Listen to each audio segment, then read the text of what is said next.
Magandang araw, si Kier nga pala ito ng Skyro. Unbox naman tayo ngayon ng isang bagong approved na unit.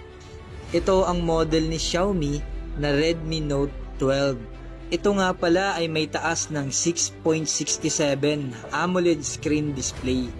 Then maganda yung chipset na ginamit nito, which is Qualcomm Snapdragon naka 6nm processor. May free na rin siyang case sa loob.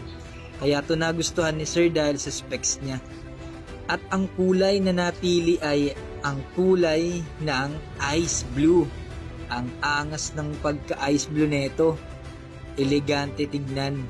At ang maganda ay Type-C na rin na mayroong 33 watts fast charging and 5,000 mAh. Thank you, Kuya Ger. Shop it Sky. Pwede mo na mauwi yung mga smartphone na gusto mo. Via Skyro, one valid ID lang. Tara na, dito sa Robinson Fairview, second floor.